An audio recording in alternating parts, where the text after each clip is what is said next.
My name is Rebecca Martinez. I'm 42 years old, and for the past 15 years, I've served on federal benches across 3 different districts.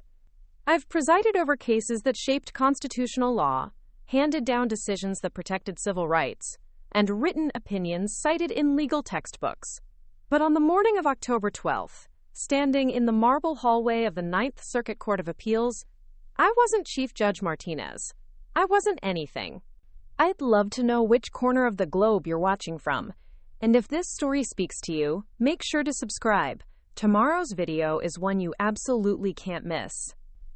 I was just another attorney in a borrowed suit, clutching a briefcase full of documents that could destroy careers, waiting to argue a case that officially didn't exist. The fluorescent lights cast sharp shadows across the polished floors. My heels clicked against stone that had witnessed decades of justice and injustice in equal measure. And my father, Judge William Martinez, sat behind the bench in Conference Room C, reviewing appellate briefs with the same cold precision he'd used to dismiss my dreams 20 years ago. He glanced up from his notes, saw my face, and for just a moment, his pen stopped moving. Then, loud enough for the court reporter and 3 fellow appellate judges to hear, he said, "Some people mistake persistence for competence. They're usually disappointed." The words cut cleaner than any legal brief. Nervous laughter rippled through the room. The other attorneys shifted in their seats. The bailiff didn't even blink. I didn't flinch, I didn't object, I didn't need to, because I wasn't here to prove him wrong. I was here to prove the truth. And the truth was written in invisible ink across every case file, every sealed record, every buried investigation that had led me to this moment. The truth was that 20 years ago, justice had been sold to the highest bidder, and I was the only one left who remembered the price. The doubt began in law school, though I didn't recognize it then. Harvard Law Review, top 5% of my class, summer internships at firms that recruited directly from the Ivy League. My professors spoke of potential, of brilliance, of a legal mind sharp enough to cut through decades of precedent and find new paths to justice. I believed them because their praise felt earned, honest, untainted by the weight of expectation that had followed me since childhood. But doubt has a way of seeping through the smallest cracks, and mine started the day I told my father I'd been accepted to clerk for Judge Helena Morrison, a Reagan appointee known for her meticulous attention to constitutional law and her mentorship of young legal minds. I expected pride, maybe even approval. Instead, he set down his coffee, looked at me across our kitchen table, and said, "Helena Morrison is a fossil who thinks the law is about fairness instead of outcomes. You'll learn nothing useful there." I should have recognized the warning then. Should have understood that his definition of useful had little to do with justice and everything to do with influence. But I was 25, eager, convinced that hard work and integrity would be enough to carve out a meaningful career in federal court. I took the clerkship anyway, against his advice, and spent a year learning how the law was supposed to work. Judge Morrison taught me to read between the lines of appellate decisions, to understand the delicate balance between precedent and progress, to see patterns in legal reasoning that revealed not just what judges decided, but why they decided it. She had a way of asking questions that forced you to examine your assumptions, to dig deeper than surface arguments and find the constitutional principles that actually mattered. "The law isn't a weapon, Rebecca," she told me during one of our late-night case preparation sessions. "It's a bridge. And sometimes the most important thing you can do is decide who gets to cross it." Those words stayed with me through every subsequent case, every decision, every moment when the easy choice conflicted with the right choice. They guided me through my years as a prosecutor, where I learned to build cases that would survive appellate review, to present evidence that told complete stories rather than convenient ones. They sustained me through my transition to private practice, where I represented clients who couldn't afford representation from the prestigious firms that courted senators and Supreme Court justices. And they haunted me the day I realized my father had been systematically corrupting the judicial process for over a decade. It started with small inconsistencies, cases assigned to specific judges based on patterns that defied random selection, decisions that favored certain law firms regardless of legal merit. Appeals that were expedited or delayed based on criteria that had nothing to do with case complexity or constitutional significance. At first, I attributed these anomalies to bureaucratic inefficiency, the kind of systemic problems that plague any large institution. But bureaucratic inefficiency doesn't generate millions of dollars in legal fees for the same handful of firms, year after year. The pattern became clear during my third year as a federal prosecutor. I was investigating a defense contractor accused of defrauding the Pentagon, a case that should have been straightforward given the mountain of documentary evidence we'd accumulated. Instead, the case was mysteriously reassigned from Judge Morrison's docket to Judge Patricia Holbrook, a newer appointee with a reputation for favoring defense motions. Within weeks, key evidence was ruled inadmissible on technical grounds that defied established precedent.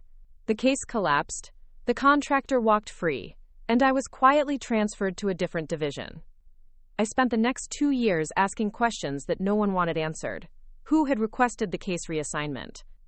Why had Judge Holbrook ignored standing precedent on evidence admissibility? How had the defense team obtained access to sealed prosecution memos before they were officially filed?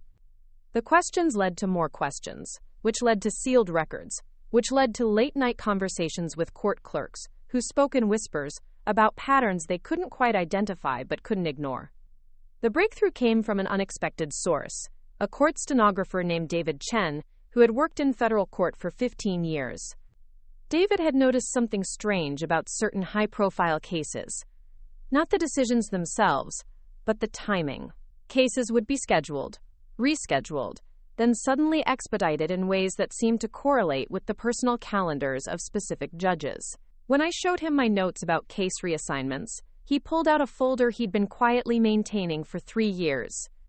"Look at this," he said, spreading documents across a coffee shop table in Georgetown. Judge Martinez handles corporate liability cases 73% more often than random selection would predict. Judge Holbrook gets 68% of the criminal defense cases involving major firms. Judge Patterson oversees 81% of the federal contract disputes. He paused, highlighting numbers with a yellow marker. And in each category, the outcomes favor the same law firms, the same corporate clients, the same pattern of decisions that shouldn't be possible if case assignment was truly random. I stared at the data, feeling the ground shift beneath everything I thought I understood about federal court operations. This wasn't bureaucratic inefficiency. This was systematic manipulation of the judicial process, orchestrated with precision and sustained over years. And at the center of it, serving as the liaison between court administration and case assignment, was my father. The revelation should have destroyed me. Should have sent me spiraling into disillusionment and cynicism, the way it destroys most people who discover that institutions they trusted have been corrupted beyond recognition. Instead, it clarified everything. Every dismissive comment my father had made about Judge Morrison's commitment to fairness. Every warning about choosing mentors who were too idealistic for the real world of federal court. Every suggestion that successful lawyers needed to understand how things actually work, rather than how they were supposed to work. He hadn't been protecting me from naivete, he had been protecting himself from exposure. That night, I sat in my apartment with David's folder and my own notes, mapping connections between case assignments, judicial decisions, and the flow of money through Washington's most influential law firms. The pattern was elegant in its simplicity and devastating in its implications. Cases were steered to judges who could be relied upon to rule in favor of specific clients. Those clients paid enormous legal fees to firms that understood how to navigate the system.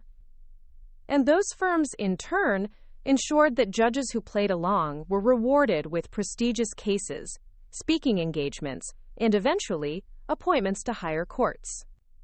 My father wasn't just participating in this system, he was one of its architects. The weight of that knowledge sat with me for weeks as I decided what to do next. I could expose everything, trigger investigations that would destroy careers, and potentially send people to prison. I could transfer to a different district, pretend I'd never seen the evidence, and build a career somewhere else. Or I could do something more strategic, more dangerous, and potentially more effective. I could infiltrate the system from the inside and document everything. The decision wasn't motivated by revenge or family loyalty, or any desire to protect my father's reputation. It was motivated by something simpler and more important: the understanding that justice corrupted is justice denied, and that someone needed to restore integrity to a system that had forgotten its purpose. Judge Morrison had taught me that the law was a bridge, and I had spent years watching that bridge be sold to the highest bidder. It was time to build a new one. 3 months later, I quietly applied for a position as a staff attorney in the Ninth Circuit Court of Appeals, the same court where my father had been promoted to senior appellate judge. My credentials were impeccable, my references glowing, my motivations apparently transparent. I wanted to gain experience in appellate law, learn from senior judges, and contribute to the careful work of constitutional interpretation that shaped American jurisprudence. None of which was entirely untrue. I simply omitted the part about documenting systematic corruption and building a case that would eventually reach the Supreme Court. On my first day, I walked through the same marble hallways where I would later confront the truth, carrying a briefcase that contained not just legal documents, but recording equipment, encrypted files, and a photograph of Judge Morrison that reminded me why I was there. My father nodded politely when we crossed paths, the kind of professional acknowledgement he might give any new staff attorney. He had no idea I was about to spend the next 2 years recording every conversation, documenting every irregularity, and building a case that would expose everything he had worked to hide.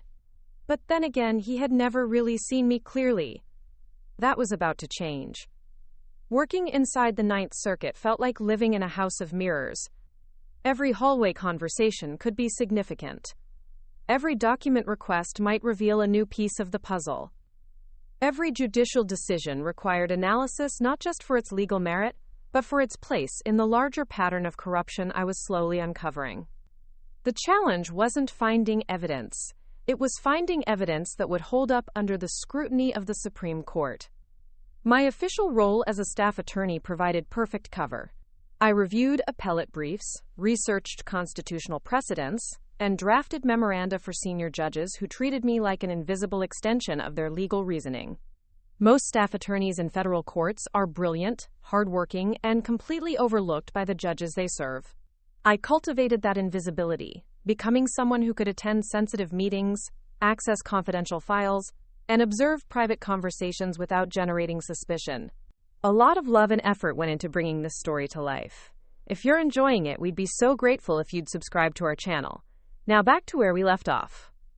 The first major breakthrough came during a case involving Environmental Protection Agency regulations and a chemical manufacturing company called Titan Industries. The case had been assigned to Judge Catherine Walsh, a conservative appointee known for her skepticism of federal regulatory authority. On the surface, this seemed like routine ideological assignment. Environmental cases often went to judges whose constitutional philosophy aligned with predictable outcomes. But Titan Industries was represented by the law firm of Morrison, Black & Associates, no relation to Judge Helena Morrison, despite the name. And Morrison Black had paid over $400,000 in speaking fees to various federal judges over the past 3 years, including $75,000 to Judge Walsh, for a series of lectures on constitutional limits of administrative authority at conferences funded by industry groups. I spent 2 weeks mapping the financial connections between Morrison Black's corporate clients and the speaking engagements, judicial conferences, and educational seminars that provided cover for what amounted to judicial bribery. The pattern was sophisticated enough to avoid outright illegality. Judges were compensated for legitimate academic activities, and their subsequent rulings on cases involving the same corporations were separated by enough time and procedural complexity to maintain plausible deniability. But when I cross-referenced the speaking fees with case outcomes, the correlation was unmistakable. Judges who received compensation from industry-funded events ruled in favor of corporate defendants 89% of the time in cases involving regulatory compliance. The national average for similar cases was 34%. The Titan Industries case provided an opportunity to observe this system in action. I volunteered to assist with legal research, positioning myself to monitor communications between the court and outside parties. What I discovered was a shadow network of informal consultations that violated every principle of judicial independence. 3 days before oral arguments, Judge Walsh received a private briefing from Dr. Amanda Price, a regulatory law expert whose research was funded by the same industry consortium that had sponsored Judge Walsh's speaking engagements. The briefing wasn't officially part of the case record, wasn't disclosed to the EPA's legal team, and focused specifically on constitutional arguments that Morrison Black had raised in their appellate brief. I recorded the conversation using equipment David Chen had helped me acquire, devices small enough to hide in legal files, sophisticated enough to capture clear audio in large rooms. The technology felt surreal, like something from a conspiracy thriller, rather than a tool for documenting judicial corruption. But the conversations I captured were devastatingly real. The environmental impact analysis is essentially irrelevant, Dr. Price explained to Judge Walsh during their 90-minute meeting. The constitutional question is whether Congress can delegate interpretive authority to agencies whose expertise is politically motivated rather than scientifically objective.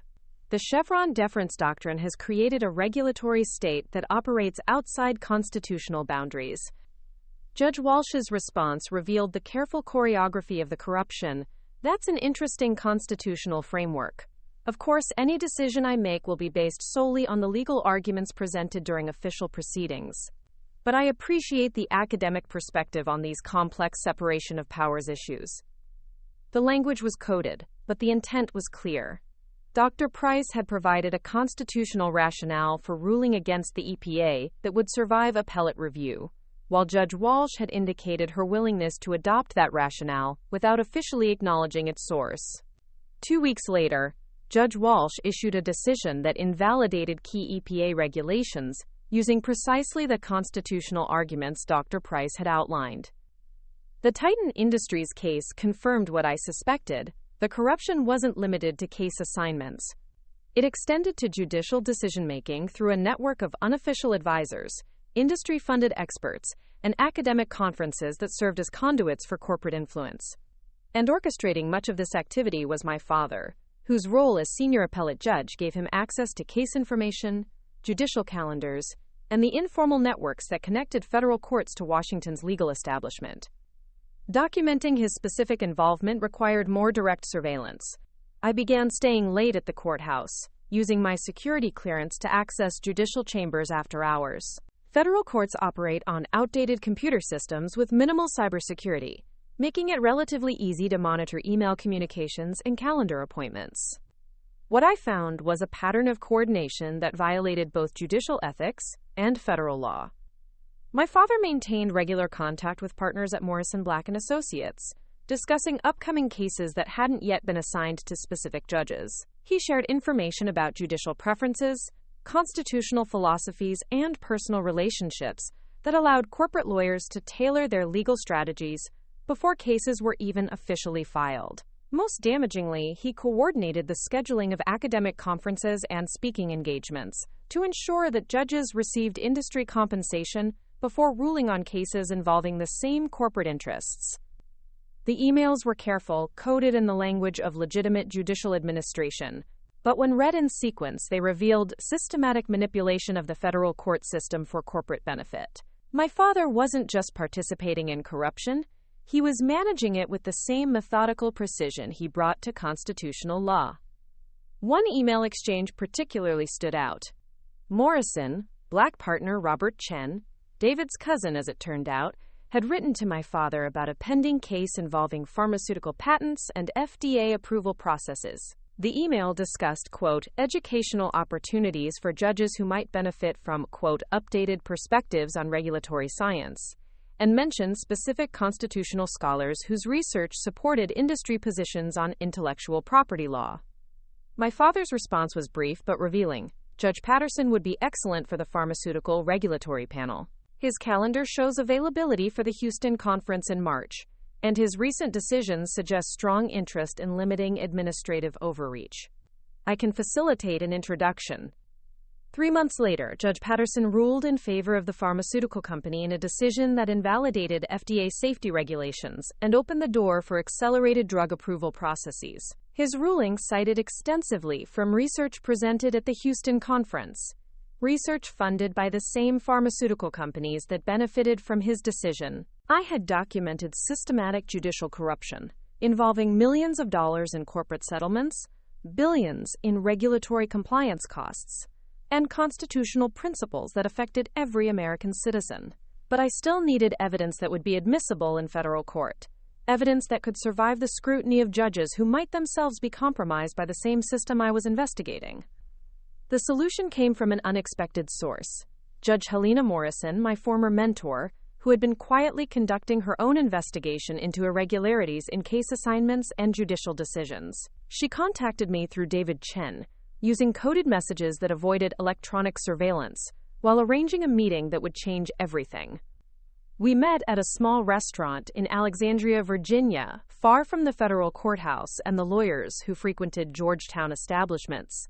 Judge Morrison looked older than I remembered, her face marked by the weight of knowledge that shouldn't exist in a functioning democracy. "I've been watching patterns in appellate decisions for 5 years," she told me over coffee, "that neither of us touched. Constitutional precedents being ignored, regulatory authorities being systematically undermined, corporate interests being elevated above established law. I couldn't prove coordination until David shared your research." She opened a manila folder containing documents I had never seen. Financial records from judicial conferences, email communications between federal judges and corporate lawyers, and most importantly, recordings of conversations between senior appellate judges discussing case outcomes before oral arguments had been heard. "Your father isn't the only one involved," Judge Morrison continued. "This network includes judges in 7 federal districts, over 40 law firms, and corporate clients whose combined revenue exceeds the GDP of most countries. They've corrupted constitutional law by treating judicial decisions as commercial transactions." The evidence she presented connected my father's activities to a conspiracy that extended far beyond the Ninth Circuit Court of Appeals. Federal judges were being systematically compromised through speaking fees, academic appointments, and post-retirement opportunities that created financial incentives for ruling in favor of corporate interests. The corruption was elegant, sophisticated, and completely incompatible with constitutional government. But Judge Morrison had something else. A legal strategy for exposing everything through a case that would force the Supreme Court to address judicial corruption directly. A case that would require someone with inside knowledge, unimpeachable credentials, and the willingness to sacrifice their career for constitutional principles. "I need someone who understands the system from inside," she said, meeting my eyes across the table. "Someone with access to current operations, someone whose testimony would be credible, someone who can't be dismissed as an outsider with political motivations." I understood what she was asking. To serve as a witness in a federal investigation that would destroy careers, expose systemic corruption, and potentially send people to prison, including my father. "What kind of case?" I asked. Judge Morrison smiled for the first time since we'd sat down. "A case that doesn't officially exist yet. A case that will challenge the constitutional authority of federal judges to participate in activities that compromise their independence. A case that will force the Supreme Court to define the boundaries of judicial ethics and establish enforcement mechanisms that can't be corrupted." She paused, then added quietly, "A case that will require you to testify against your father in open court." I didn't hesitate. The decision had been made months ago, the moment I realized that justice had been bought and sold like any other commodity. "What do you need me to do?" Over the next hour, Judge Morrison outlined a legal strategy that was breathtaking in its ambition and terrifying in its implications.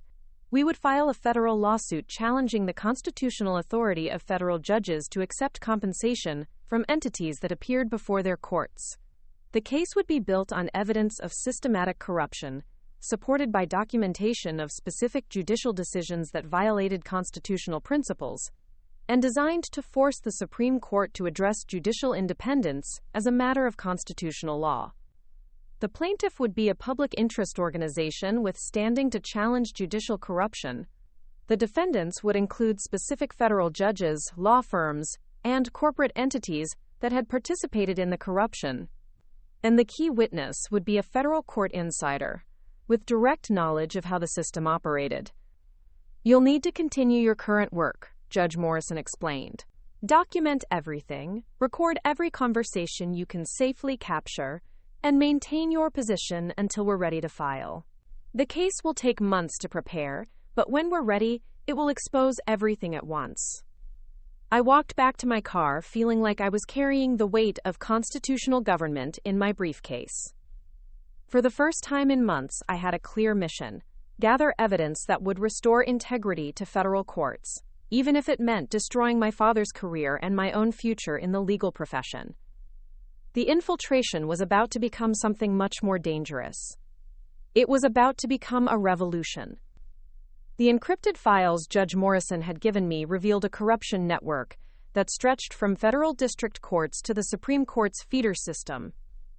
As I decoded document after document in my apartment, using software David Chen had acquired through his connections in court technology services, I realized we weren't dealing with isolated incidents of judicial misconduct. We were looking at a systematic transformation of American constitutional law, orchestrated by corporate interests and enabled by federal judges who had forgotten their oath to defend the Constitution. The scope was staggering. Over the past decade, corporations had invested approximately $340 million in, quote, judicial education programs, academic conferences, and speaking fees that targeted federal judges handling regulatory, environmental, and corporate liability cases. The return on investment was extraordinary.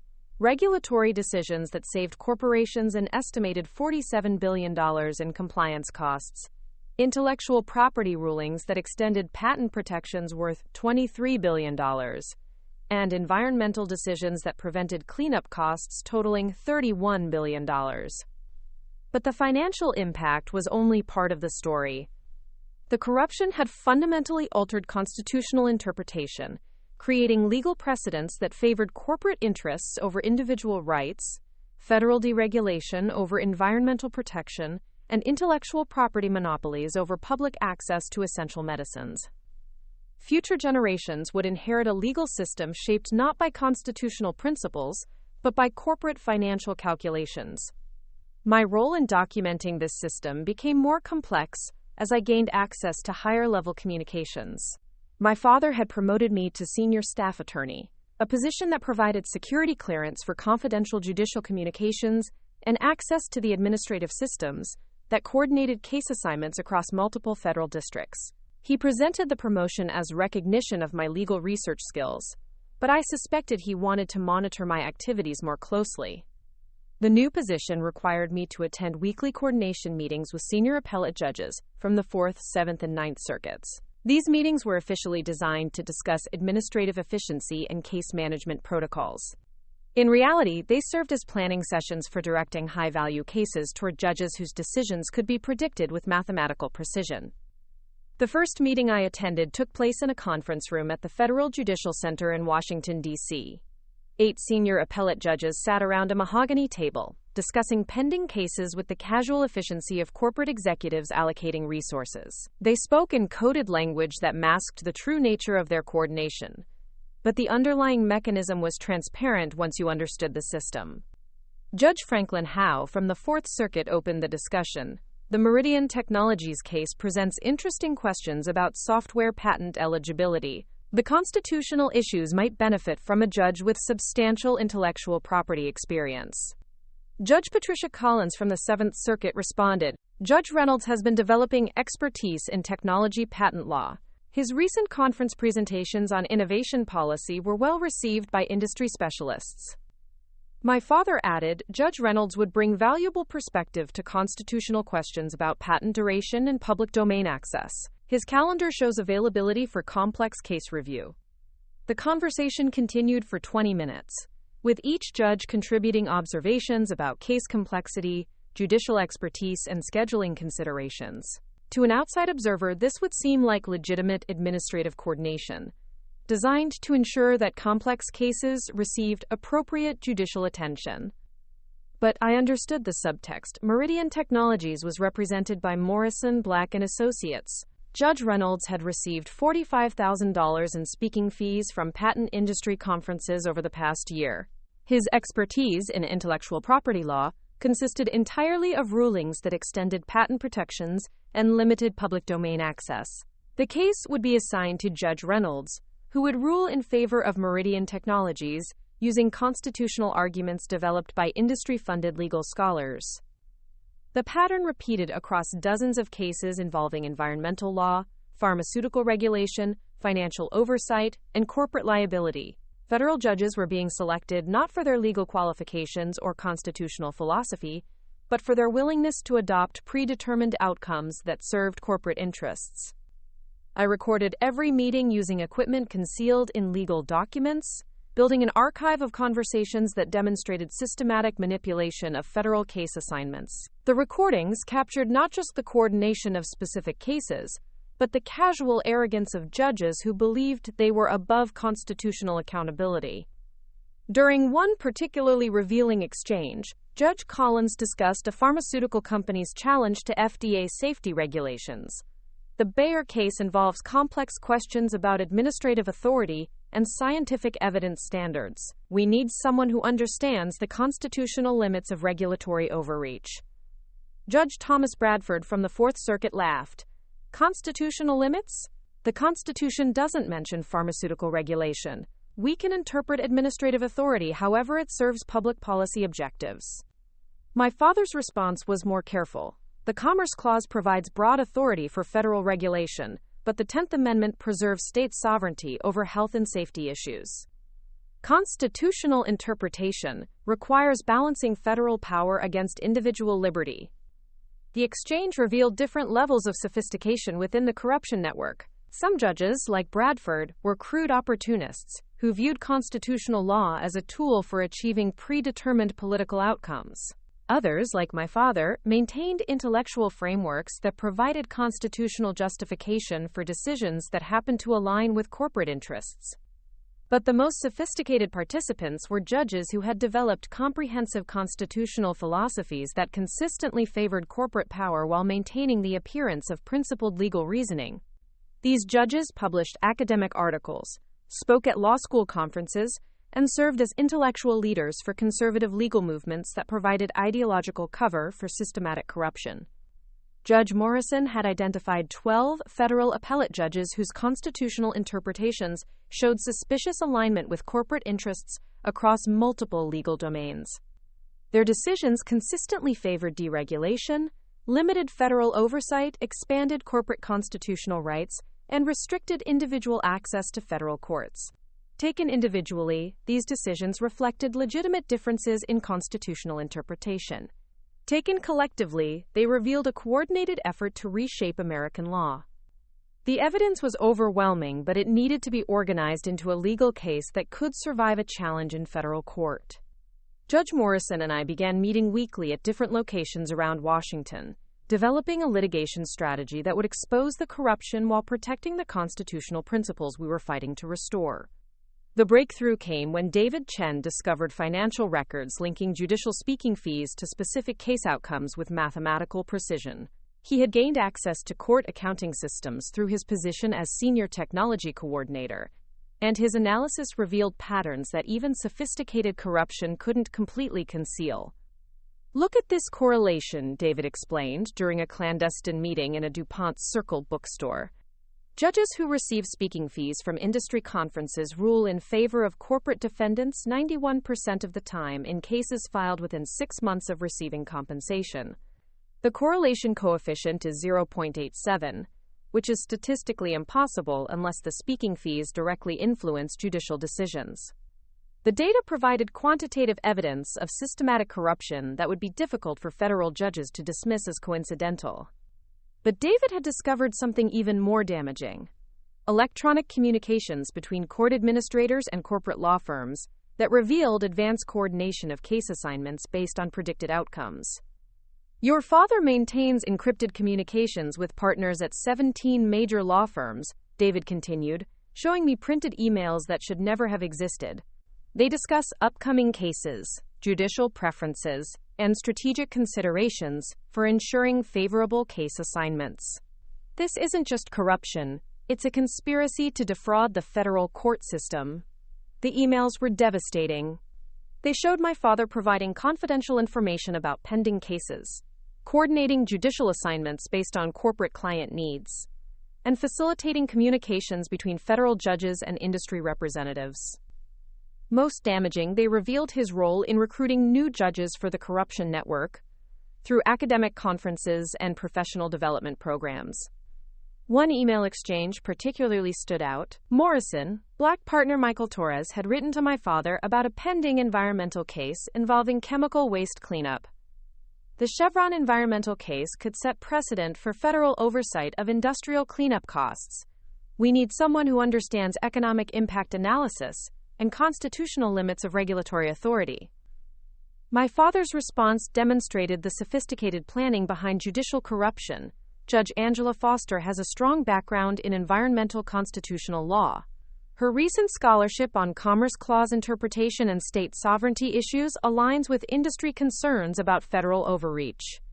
I can arrange case assignments and provide background materials on constitutional precedents. 6 weeks later, Judge Foster ruled against the Environmental Protection Agency in a decision that eliminated federal authority over chemical waste cleanup on private property.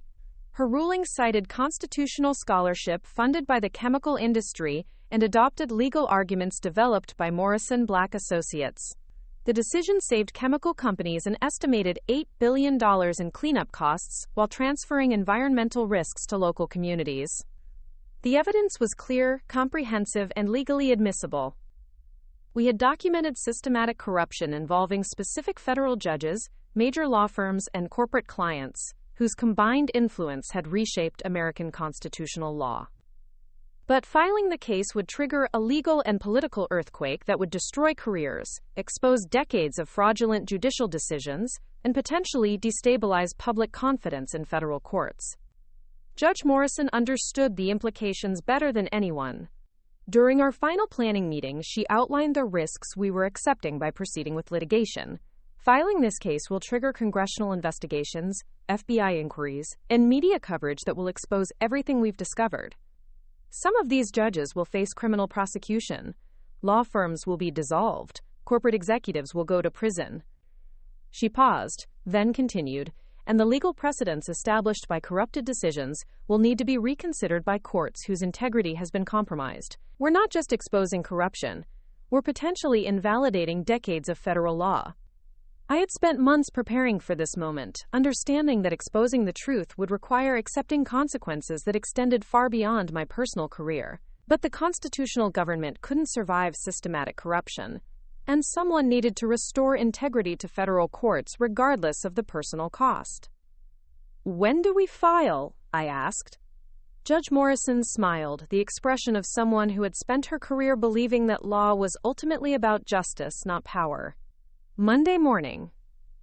Federal District Court for the District of Columbia. We're requesting immediate injunctive relief, demanding disclosure of all financial relationships between federal judges and private entities, and asking for constitutional review of judicial independence standards." The case would be titled Citizens for Judicial Integrity versus Martinez et al., with my father listed as the primary defendant. Within days, every major law firm in Washington would know that their corruption had been exposed. Every federal judge in the network would understand that their careers were finished, and every corporate executive who had participated in the conspiracy would face federal prosecution. But first, I needed to complete one final mission, documenting my father's reaction when he learned that his own daughter had built the case that would destroy everything he had worked to create. The reckoning was about to begin. The federal courthouse in Washington, D.C. buzzed with unusual energy on Monday morning. Word had spread through the legal community that Citizens for Judicial Integrity had filed an extraordinary lawsuit challenging the constitutional authority of federal judges to accept compensation from private entities. The case named 17 federal judges, 43 law firms, and dozens of corporations in a conspiracy that allegedly corrupted constitutional interpretation for over a decade. I arrived at the courthouse 2 hours before the initial hearing, carrying evidence that would change American jurisprudence forever. The briefcase contained audio recordings, financial documents, email communications, and statistical analyses that demonstrated systematic manipulation of federal case assignments. But more importantly, It contained my sworn affidavit detailing my father's role in coordinating judicial corruption across 7 federal districts. The hearing was assigned to Judge Samuel Harrison, a Carter appointee known for his meticulous attention to constitutional law and his complete independence from the networks we were challenging. Judge Morrison had specifically requested Judge Harrison because his 30-year record showed no speaking fees from corporate conferences, no financial relationships with major law firms, and consistent adherence to constitutional principles regardless of political pressure. The courtroom filled with reporters, legal scholars, and attorneys representing defendants who understood that their careers hung in the balance. Morrison Black & Associates had assembled a legal team of 12 attorneys, led by senior partner Robert Chen. The other defendant law firms had coordinated their defense strategies, creating a unified front against allegations that threatened to expose decades of systematic fraud. But the most dramatic moment came when my father entered the courtroom. He wore his standard black judicial robes, despite being named as a defendant rather than presiding as a judge. His presence violated protocol, but he had insisted on attending the hearing as a show of confidence in his innocence. When he saw me sitting at the plaintiff's table, his expression shifted from professional composure to something approaching shock. Judge Harrison called the hearing to order with unusual solemnity. He had clearly studied our preliminary evidence and understood the constitutional implications of the allegations. This case presents extraordinary challenges to federal judicial independence and the integrity of constitutional interpretation, he began. The court will hear opening statements from both parties, review documentary evidence, and determine whether preliminary injunctive relief is warranted. Quote, Attorney Sarah Wellington, representing Citizens for Judicial Integrity, delivered an opening statement that laid out the scope of the corruption with devastating precision. She presented statistical evidence showing impossible correlations between judicial compensation and case outcomes, documented coordination between federal judges and corporate interests, and demonstrated systematic manipulation of case assignments designed to achieve predetermined results. Your Honor, Wellington concluded, the evidence shows that federal judges have participated in a conspiracy to sell constitutional interpretation to the highest bidder. This corruption has fundamentally altered American law, creating legal precedents that serve corporate interests rather than constitutional principles. Immediate injunctive relief is necessary to prevent further damage to judicial integrity. The defense response revealed the sophisticated legal strategy designed to protect the corruption network. Robert Chen argued that judicial education programs and academic conferences were legitimate professional development activities protected by judicial independence. He claimed that any correlation between speaking fees and case outcomes reflected judicial expertise rather than financial influence, and that coordination between courts served administrative efficiency rather than corrupt purposes. Your Honor, Chen argued, federal judges have constitutional authority to participate in educational activities that enhance their understanding of complex legal issues. The plaintiff's statistical analysis reflects correlation without causation, and their allegations criminalize legitimate professional development that improves judicial decision-making. But Judge Harrison was clearly unpersuaded by arguments that treated constitutional interpretation as a commercial transaction. When Chen finished his presentation, Judge Harrison asked a question that cut to the heart of the case. Counsel, how do you explain email communications between federal judges and corporate attorneys discussing case assignments before those cases were officially filed? Chen's response revealed the weakness of the defense strategy. Your Honor, those communications reflect routine administrative coordination between courts and legal practitioners. Federal judges regularly discuss case management issues with attorneys who practice before their courts. Quote, Judge Harrison's follow-up question was devastating. Counsel, are you arguing that federal judges routinely discuss pending cases with attorneys who represent parties in those cases, outside the presence of opposing counsel and without disclosure to the public? The silence that followed made clear that the defense had no adequate response to the documented evidence of ex parte communications between judges and corporate attorneys. Chen attempted to distinguish between case management discussions and substantive legal communications, but his arguments collapsed under the weight of email evidence showing federal judges providing strategic advice to corporate lawyers. The evidentiary hearing continued for 6 hours, with testimony from expert witnesses who explained the statistical impossibility of coincidental correlations between judicial compensation and case outcomes. Dr. Margaret Foster, a political scientist who had studied federal court decision-making for 20 years, testified that the patterns we had documented could only result from systematic coordination between judges and outside interests. The probability of these correlations occurring by chance is less than 1 in 10 million, Dr. Foster explained. Federal judges who receive speaking fees from industry conferences rule in favor of corporate defendants at rates that defy statistical explanation. This level of correlation indicates direct causation between financial compensation and judicial decision-making. But the most powerful testimony came from David Chen, who presented electronic evidence of coordination between federal judges and corporate attorneys that violated every principle of judicial independence. His analysis of court computer systems revealed communications that should never have existed, case assignments that defied random selection, and financial relationships that compromised constitutional interpretation. The evidence shows systematic manipulation of federal case assignments based on predicted outcomes, David testified. Federal judges received advance information about pending cases, coordinated assignments to ensure favorable rulings, and maintained ongoing communications with corporate attorneys that violated ex parte prohibitions. When David finished his testimony, Judge Harrison called a brief recess. I used the break to review my notes and prepare for what I knew would be the most difficult moment of the hearing: my own testimony as a whistleblower who had documented corruption from inside the system. My father approached me during the recess, his face reflecting a mixture of anger, disappointment, and something approaching respect. "You realize what you've done," he said quietly. "This case will destroy careers, invalidate judicial decisions, and undermine public confidence in federal courts." I met his eyes directly for the first time in years. "The corruption has already destroyed public confidence in federal courts," I replied. "I'm trying to restore it." He stared at me for a long moment, then said something I hadn't expected. "Helena Morrison trained you well. She always believed that law was about justice rather than outcomes." There was no sarcasm in his voice, no dismissal of Morrison's idealism, just acknowledgement that he had chosen a different path.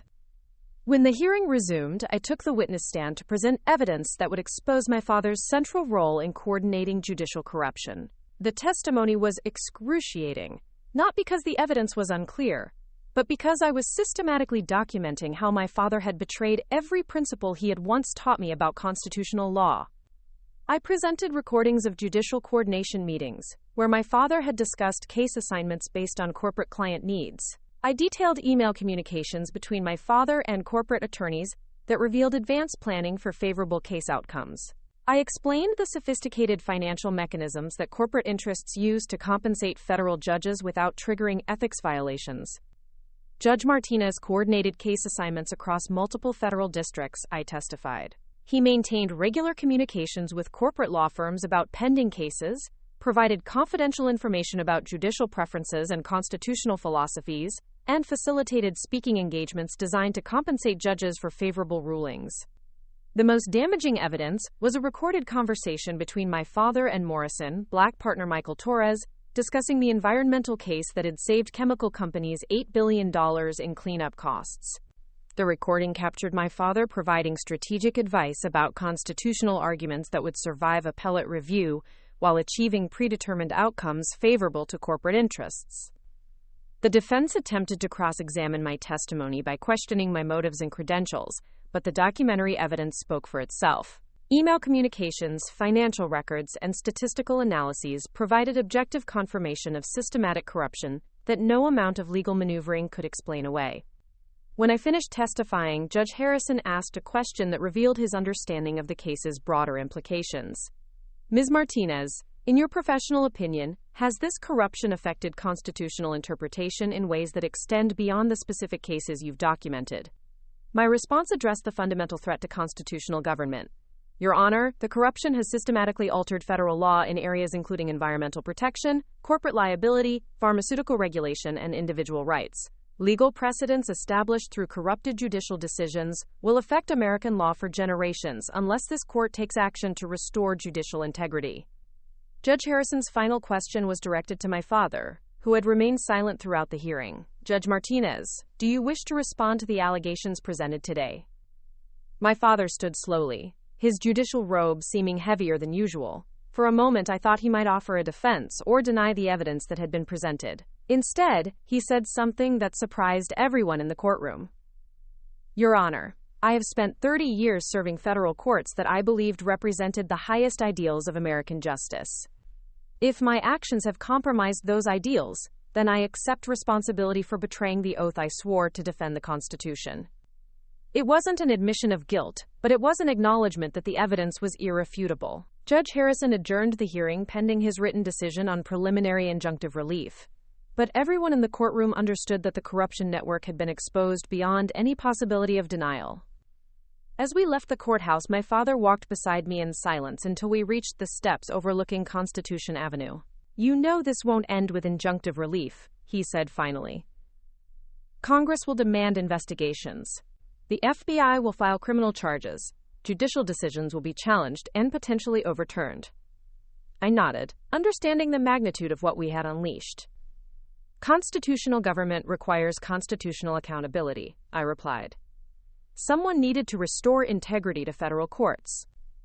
He looked at me with an expression I had never seen before, not anger or disappointment, but something approaching pride. Helena Morrison was right about you, he said. You understand that law is about justice, not outcomes. 3 days later, Judge Harrison issued a preliminary injunction requiring disclosure of all financial relationships between federal judges and private entities, suspending case assignments in 7 federal districts pending investigation, and ordering the appointment of special prosecutors to investigate criminal violations of judicial ethics. The decision marked the beginning of the largest judicial corruption investigation in American history. But for me, it marked something more personal. The moment when my father finally understood that I had chosen justice over family loyalty, constitutional principles over personal relationships, and integrity over everything else he had taught me to value. The revolution had begun. The FBI raids began at dawn on Thursday morning, exactly 1 week after Judge Harrison's preliminary injunction.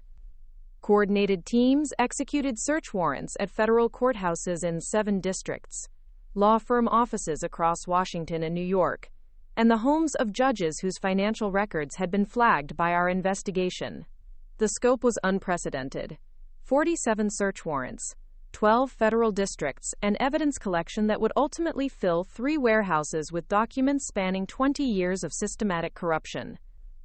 I watched the news coverage from my apartment, seeing federal agents emerging from Morrison, Black & Associates, carrying boxes of files that contained evidence I had helped identify.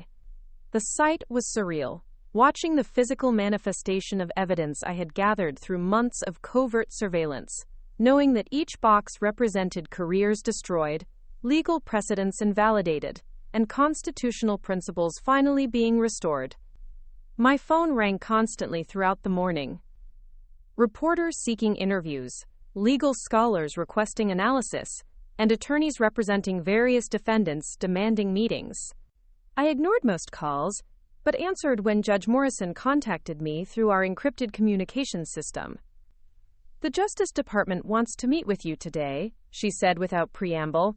Special Prosecutor William Chen, no relation to David or Robert, has been appointed to oversee the criminal investigation. He needs your testimony to build cases against the 17 judges and 43 law firms named in our lawsuit. The meeting took place in a secure conference room at the Justice Department building, away from the media attention that had transformed downtown Washington into a circus of legal speculation. Special Prosecutor Chen was a slight man in his 50s, with the intensity of someone who had spent his career prosecuting complex white-collar crimes.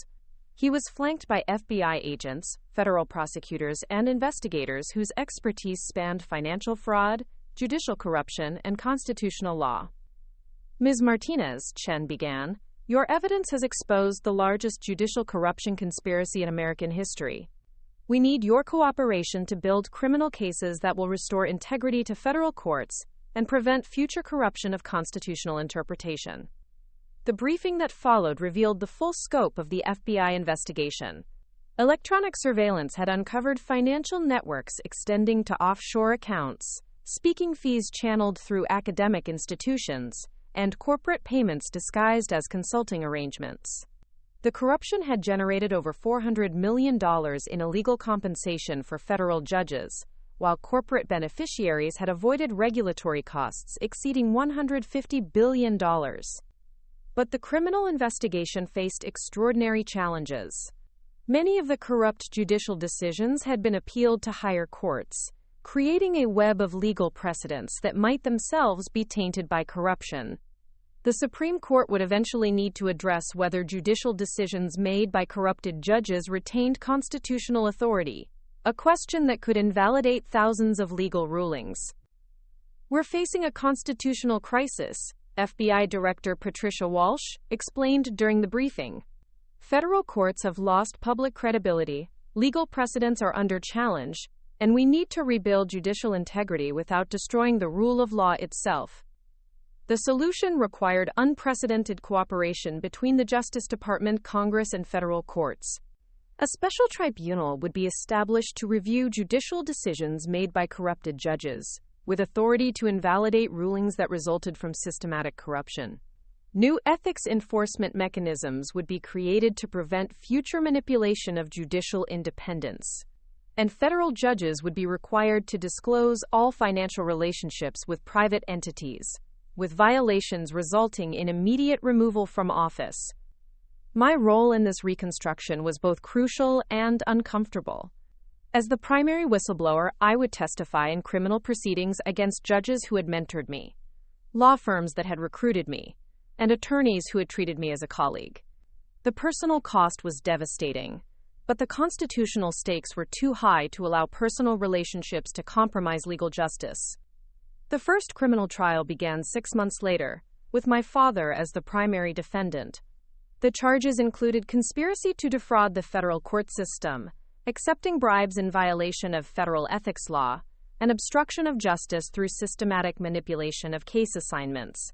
The evidence was overwhelming, but the trial revealed the sophisticated legal arguments that defense attorneys used to minimize criminal liability. My father's defense team, led by former Solicitor General Michael Harrison, argued that judicial education programs and academic conferences were legitimate professional development activities protected by judicial independence.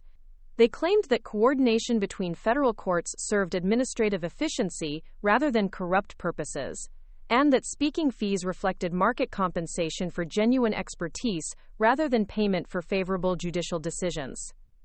But the prosecution, led by Special Prosecutor Chen, presented evidence that demolished these arguments. Audio recordings of judicial coordination meetings demonstrated explicit discussion of case assignments based on corporate client needs. Email communications between judges and corporate attorneys revealed advanced planning for favorable case outcomes. Financial analyses showed mathematical correlations between speaking fees and judicial decisions that could only result from systematic corruption. The most damaging evidence was my own testimony, which provided an insider perspective on how the corruption network operated. I described judicial coordination meetings where my father had discussed pending cases with corporate attorneys, email communications that violated ex parte prohibitions, and financial mechanisms designed to compensate judges for predetermined rulings. Judge Martinez maintained regular communications with corporate law firms about cases that hadn't been assigned to specific judges, I testified. He provided confidential information about judicial preferences, coordinated speaking engagements to ensure financial compensation before favorable rulings, and facilitated communications between federal judges and corporate interests that compromised constitutional interpretation. The cross-examination was brutal, with defense attorneys questioning my motives, my credibility, and my relationship with my father. They suggested that I had fabricated evidence to advance my career, that I had violated attorney-client privilege through electronic surveillance, and that I was motivated by personal animosity rather than constitutional principles. But my testimony was supported by objective evidence that no amount of personal attack could discredit. Audio recordings, financial documents, and statistical analyses provided independent confirmation of systematic corruption that extended far beyond my personal observations. The most emotionally difficult moment came when my father took the witness stand in his own defense. He presented himself as a dedicated public servant who had spent 30 years advancing constitutional law through legitimate academic activities and professional development programs. He denied knowing that speaking fees were connected to specific case outcomes, claimed that judicial coordination served administrative efficiency, and maintained that his communications with corporate attorneys involved routine case management rather than strategic consultation. "I have devoted my career to federal judicial service," my father testified. "My participation in academic conferences and professional development programs was designed to enhance my understanding of complex constitutional issues. Any correlation between these activities and specific judicial decisions reflects my constitutional philosophy rather than financial influence." The prosecution's cross-examination revealed the weakness of this defense. Special Prosecutor Chen presented email evidence showing my father explicitly discussing case assignments based on corporate client needs, providing strategic advice to corporate attorneys about constitutional arguments, and coordinating financial compensation through speaking fees, timed to precede favorable judicial decisions. Judge Martinez, Chen asked during cross-examination, "How do you explain this email where you wrote to Morrison, Black partner Michael Torres? Judge Patterson would be excellent for the Pharmaceutical Regulatory Panel. His recent decisions suggest strong interest in limiting administrative overreach, and I can facilitate case assignment?" My father's response revealed the careful language that had protected the corruption for years. That communication reflects routine administrative coordination about judicial expertise and case complexity. Federal courts regularly discuss case assignments based on judicial qualifications and constitutional philosophy. But Chen's follow-up question exposed the true nature of the coordination. Judge Martinez, are you testifying that you routinely discuss case assignments with attorneys who represent parties in those cases, before the cases are officially filed, without disclosure to opposing counsel or the public? The silence that followed made clear that my father had no adequate response to evidence of systematic ex parte communications with corporate attorneys. His defense collapsed under the weight of documented evidence showing coordination between federal judges and corporate interests that violated every principle of judicial independence. The jury deliberated for 3 days before returning guilty verdicts on all charges. My father was sentenced to 8 years in federal prison, disbarred from practicing law, and required to forfeit all compensation received through the corruption network. The sentence was devastating but legally appropriate for someone who had systematically corrupted constitutional interpretation for over a decade. Similar trials proceeded against the other judges named in our lawsuit, with conviction rates exceeding 90%. Morrison, Black & Associates was dissolved, with partners facing criminal charges and civil liability that exceeded $200 million. Corporate entities that had participated in the corruption paid fines totaling $1.8 billion. While agreeing to compliance programs designed to prevent future manipulation of judicial independence. But the most significant outcome was institutional reform that restored integrity to federal courts. New ethics enforcement mechanisms prevented financial relationships between judges and private entities. Case assignment systems were redesigned to prevent manipulation based on predicted outcomes. And judicial education programs were restructured to eliminate corporate influence while maintaining legitimate professional development opportunities. The Supreme Court established a special tribunal to review judicial decisions made by corrupted judges, with authority to invalidate rulings that resulted from systematic corruption. Over 300 federal court decisions were overturned, creating new legal precedents based on constitutional principles rather than corporate financial interests. 6 months after my father's conviction, I received an unexpected phone call from Chief Justice Margaret Foster, the same Dr. Foster who had provided statistical testimony during our original hearing. She had been nominated to the Supreme Court as part of the institutional reform designed to restore judicial credibility. Ms. Martinez, Chief Justice Foster said, the Supreme Court is creating a new position, Special Counsel for Judicial Integrity. We need someone with your expertise to monitor federal court operations and prevent future corruption of constitutional interpretation. The position would carry the authority of a federal appellate judge, with responsibility for investigating ethics violations and ensuring judicial independence. The offer was extraordinary, a chance to serve constitutional government at the highest level, with authority to protect judicial integrity against future corruption. But accepting would require abandoning private practice and dedicating my career to institutional reform rather than individual legal representation. I thought about Judge Morrison's words from years earlier. The law is a bridge, and sometimes the most important thing you can do is decide who gets to cross it. The corruption network had sold that bridge to corporate interests. The Supreme Court was offering me the chance to guard it against future attack. When do I start? I asked. The appointment would be announced the following week, but first I needed to complete one final task: visiting my father in federal prison to tell him that his daughter had been chosen to protect the constitutional principles he had betrayed. It was time for our final conversation. The Federal Correctional Institution in Cumberland, Maryland, sat surrounded by rolling hills that seemed incongruous with the concrete walls and razor wire that contained some of America's most sophisticated white-collar criminals. I drove through the main gate on a cold February morning, 18 months after my father's conviction, carrying news that would define both our legacies for generations to come. The visiting room was sterile and impersonal, designed to strip away the dignity that federal judges once took for granted. My father entered wearing standard prison clothing, his hair grayer than I remembered, his posture reflecting the weight of disgrace that no legal appeal could remove. He looked older, diminished, but his eyes retained the intellectual clarity that had once made him one of the most respected appellate judges in America. We sat across from each other at a metal table, separated by 18 months of criminal proceedings, institutional reform, and the reconstruction of American judicial integrity. The silence stretched between us until he spoke first, his voice carrying none of the authority that had once commanded federal courtrooms. "I saw the news about your Supreme Court appointment," he said quietly. "Special Counsel for Judicial Integrity, Chief Justice Foster announced it yesterday." There was no bitterness in his voice, no attempt to diminish the significance of my achievement. Just acknowledgement that his daughter had risen to the highest levels of constitutional government. I nodded, studying his face for signs of the man who had taught me constitutional law before he had corrupted it. The position carries the authority of a federal appellate judge, with jurisdiction over ethics violations in all federal courts. I'll oversee the implementation of new integrity protocols and investigate potential corruption before it can compromise judicial independence. He smiled slightly, the expression of someone who understood irony better than most. Helena Morrison would be proud. She always believed that constitutional law was about protecting democracy rather than serving power. He paused, then added more quietly, "I used to believe that too."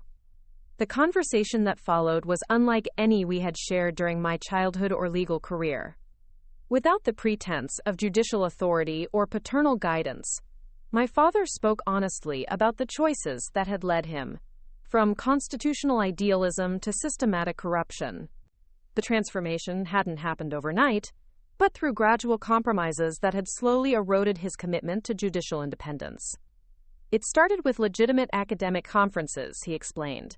Constitutional law scholars presenting research on regulatory authority, corporate rights, and federal jurisdiction. The speaking fees were modest, the intellectual content was genuine, and the legal arguments were sophisticated enough to maintain constitutional credibility. But the academic conferences had evolved into something more sophisticated and more corrupt.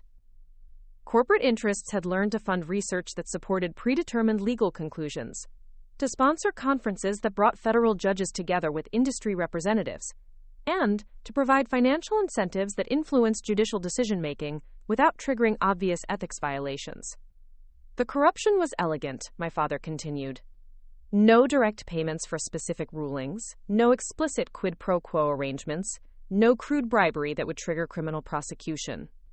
Instead, we created an intellectual framework that consistently favored corporate interests while maintaining the appearance of principled constitutional interpretation. The most devastating aspect of his confession was the revelation that the corruption had extended to the Supreme Court itself. 3 sitting justices had participated in industry-funded conferences, accepted speaking fees from corporate-sponsored academic programs, and maintained financial relationships with entities that regularly appeared before the court. Their decisions had shaped constitutional law for a generation, creating precedents that might themselves be tainted by systematic corruption. The Citizens United decision, the limitations on regulatory authority, the expansion of corporate constitutional rights, my father said, listing Supreme Court precedents that had fundamentally altered American law. How many of those decisions were influenced by financial relationships that the public never knew existed? The question haunted me because I understood its implications. If Supreme Court justices had been compromised by the same corruption network we had exposed in federal appellate courts, then the highest constitutional authority in America might itself lack legitimacy. The institutional crisis extended beyond individual judicial misconduct to the fundamental question of whether the American constitutional government retained democratic credibility. But my father had something else to tell me, something that explained why he had requested this meeting, despite the personal cost of acknowledging his corruption. During his 18 months in federal prison, he had been contacted by attorneys representing corporate interests who wanted to minimize the damage from ongoing corruption investigations. They offered to fund my legal appeals, to provide financial support for my family, and to ensure comfortable post-prison arrangements, he said. In exchange, I would minimize my cooperation with ongoing investigations and avoid testimony that could expose additional layers of the corruption network.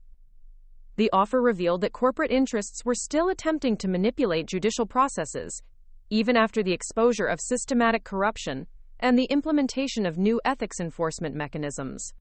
They understood that my father's testimony could implicate Supreme Court justices, reveal additional financial networks, and trigger constitutional challenges that could invalidate decades of legal precedents.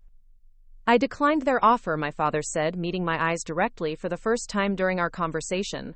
Not because I've suddenly developed integrity, but because you taught me something I had forgotten. Constitutional government requires constitutional accountability, regardless of personal cost. He reached into his pocket and withdrew a folded document that the prison guards had allowed him to retain.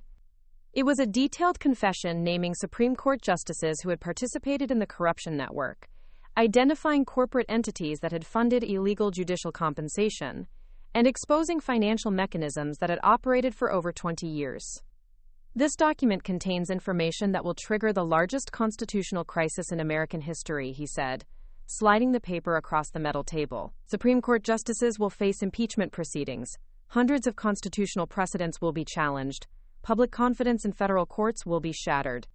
I stared at the document, understanding that it represented both vindication and catastrophe. The evidence would complete our exposure of judicial corruption, but it would also potentially destroy the institutional credibility that constitutional government required to function. American democracy could not survive the revelation that its highest constitutional authority had been systematically corrupted for a generation. "Why are you giving this to me?" I asked. My father's response revealed a depth of understanding that had been absent during his years of corruption. "Because you're the only person with the credibility, the authority, and the constitutional commitment to decide how this information should be used. You've already proven that you'll choose justice over family loyalty, integrity over personal relationships, and constitutional principles over everything else."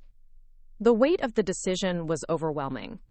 I could use the document to expose Supreme Court corruption and complete our restoration of judicial integrity, but doing so might destroy public confidence in constitutional government itself. Alternatively, I could develop a strategy for gradual institutional reform that preserved democratic legitimacy while addressing systematic corruption. I folded the document and placed it in my briefcase, understanding that my father had transferred to me the most dangerous secret in the American government. "What happens to you if this information becomes public?" I asked. He shrugged, the gesture of someone who had already lost everything that mattered. "I'm already serving 8 years in federal prison for corrupting constitutional interpretation. Additional charges would be redundant." He paused, then added more seriously, "But the constitutional crisis this would trigger might be worth my additional suffering if it leads to genuine reform, rather than institutional collapse." Our conversation was interrupted by a prison guard announcing the end of visiting hours. As my father stood to leave, he said something that surprised me. "I'm proud of what you've accomplished, not because you're my daughter, but because you've proven that a constitutional government can survive systematic corruption when principled people are willing to sacrifice everything for justice." I watched him walk away, understanding that this might be our final conversation, but that the document he had given me would define both our legacies. That evening, I sat in my hotel room, studying the confession that could either complete our restoration of judicial integrity or trigger a constitutional crisis that destroyed American democracy. The evidence was clear, comprehensive, and constitutionally devastating. 3 Supreme Court justices had accepted millions of dollars in speaking fees from corporate-sponsored academic programs. Their decisions had consistently favored the same corporate interests that had provided financial compensation. The correlation between compensation and judicial decisions was mathematically impossible without systematic corruption. But exposing Supreme Court corruption would require extraordinary legal and political strategy. The Constitution provided impeachment mechanisms for removing corrupt justices, but the process required congressional action that could be influenced by the same corporate interests that had corrupted federal courts.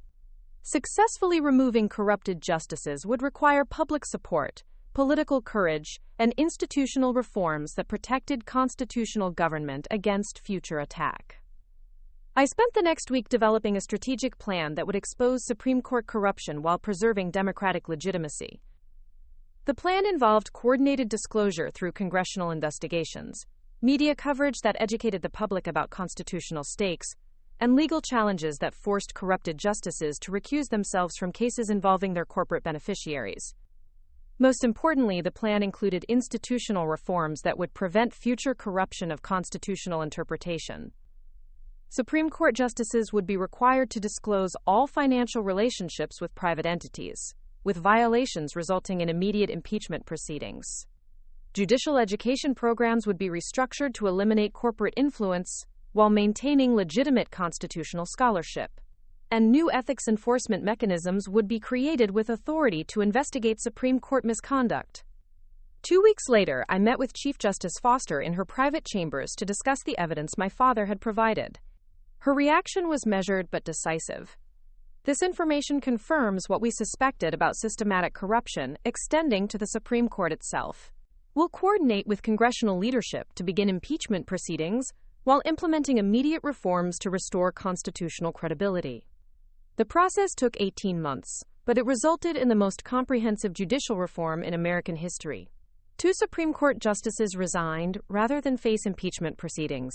The third was removed from office after congressional hearings that exposed decades of systematic corruption. New ethics enforcement mechanisms were implemented with authority to investigate all federal judges, including Supreme Court justices. On a warm morning in September, 3 years after my father's conviction, I stood in the Supreme Court building as Chief Justice Foster administered the oath for my permanent appointment as Special Counsel for Judicial Integrity. The ceremony was attended by constitutional scholars, federal judges, and congressional leaders who understood that institutional reform required generational commitment to judicial independence. Judge Helena Morrison, now in her 70s but still sharp, watched from the gallery as I swore to defend constitutional principles against corruption, political influence, and institutional decay. After the ceremony, she approached me with tears in her eyes. "You've done something I thought was impossible," she said quietly. "You've proven that a constitutional government can survive systematic corruption when principled people are willing to sacrifice everything for justice. Your father taught you constitutional law, but you taught him constitutional integrity." That evening, I returned to my office in the Supreme Court building, surrounded by constitutional documents that had guided American democracy for over 2 centuries. The position carried enormous responsibility: protecting judicial independence against corporate influence, investigating ethics violations before they could compromise constitutional interpretation, and ensuring that federal courts served justice rather than power. But it also carried something more personal: the understanding that constitutional government depends on individuals who choose integrity over convenience, justice over personal relationships, and constitutional principles over everything else. My father had corrupted constitutional interpretation, but his final act had been to provide evidence that completed our restoration of judicial integrity. I opened the secure filing cabinet, where I maintained evidence of ongoing ethics investigations, understanding that protecting constitutional government was not a single heroic act, but a generational commitment to institutional integrity. Federal courts would always face pressure from corporate interests, political influence, and the human tendency to confuse personal benefit with public service. My job was to ensure that constitutional principles survived those pressures, that judicial independence remained inviolate, and that American democracy continued to deserve the trust of citizens who believed that justice was more powerful than corruption. The work would never be finished, but it would always be essential, and for the first time in years I believed that the constitutional government was in capable hands. 20 years from now, law students would study Citizens for Judicial Integrity versus Martinez as the case that restored integrity to American federal courts. They would learn about systematic corruption, institutional reform, and the constitutional principles that survived the greatest challenge to judicial independence in American history. But they might never know about the prison conversation between a corrupted federal judge and his daughter, where constitutional integrity was finally chosen over family loyalty, and where the most dangerous secret in American government was transferred to someone who understood that justice was worth any personal sacrifice. That conversation had saved American democracy, and that was legacy enough for both of us. Looking for more? We've got 2 amazing stories ready for you right on screen. If this one touched you, these are absolutely worth your time. Click to watch them now. And hey, subscribe and hit that bell to never miss our latest uploads.